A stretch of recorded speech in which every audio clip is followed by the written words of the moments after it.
Hello, this is Guard Not Silent. This is Rodney G, back with you again for another episode. And I know I was going to start off with the employment issues beginning in San Diego, but sometimes things just happen and I don't have control of it. They just happen. And this one I did kind of have control, partly because it was planned. I didn't know that I was going to put it on the segment before the San Diego employment.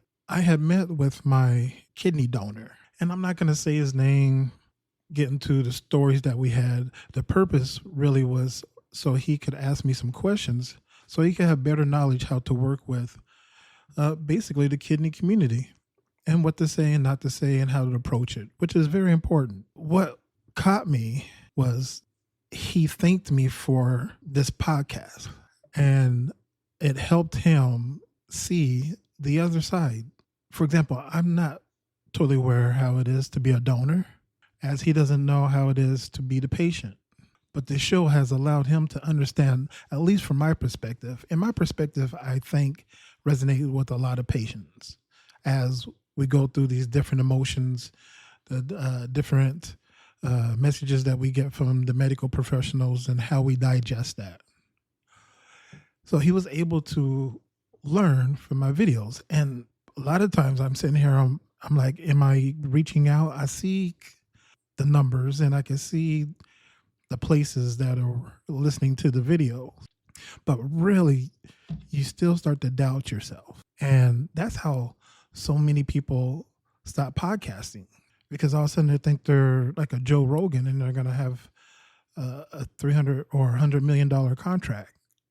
Exactly not. Obviously, I don't have $100 million, but it was nice to hear that someone is listening. And I know there's other people listening. Like I mentioned before, there's like Germany popped up and I'm like, Germany? Who? I definitely don't know anyone in Germany, I don't think. So it's nice to be validated. And I think sometimes validating someone can be difficult. And I know that from firsthand when I did an internship at a veterinary hospital. And basically I spent 6 months in validating people's feelings for their pet's loss. Because really it's crushing to have your pet pass away. And it could be a gerbil, a snake. I even mentioned maybe in the zoos, somebody has the roaches that they look at there. And they probably majored somewhere where they was focusing on insects. And maybe that roach dying can cause trauma or at least some type of emotions. Like I said, I won't get into our deep conversation, but I more wanted to reflect on my feelings with having this conversation.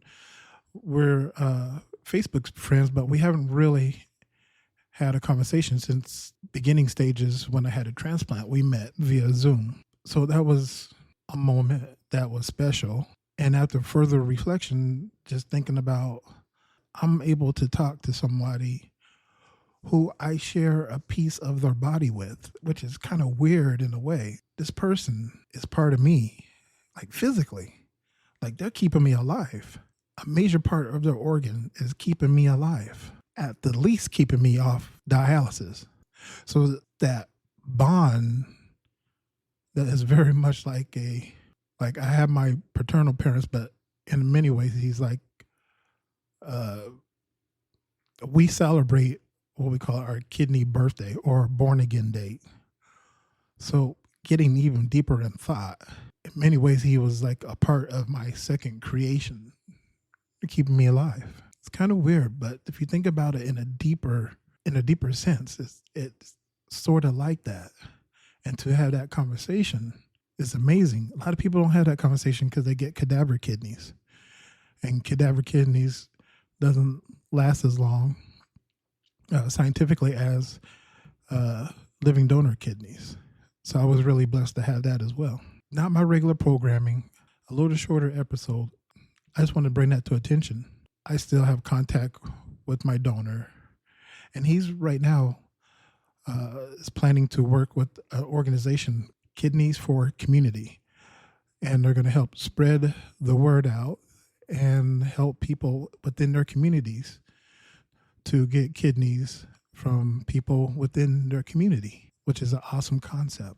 But first, they have to get the word out, which is always amazing to me how little kidney disease is mentioned when it has a correlation with high blood pressure and diabetes. And then we could even throw heart disease in there as well. Kidney issues is not just as a priority, it seems like, or discussed as cancer. But once again, I don't want to take away. I mean, I had a cancer scare, and I don't think I followed up on that actually. So quickly, I went to the doctor. You know what? I'll talk about that at the beginning of Monday because I didn't intend this to be a long podcast today. So I will catch you up on Monday regarding the results of that potential cancer scare I had. So thank you for being with me today, and we'll continue to grow and get the word out. This is Scarred, Not Silent. If you wake up, you have a purpose. Bye.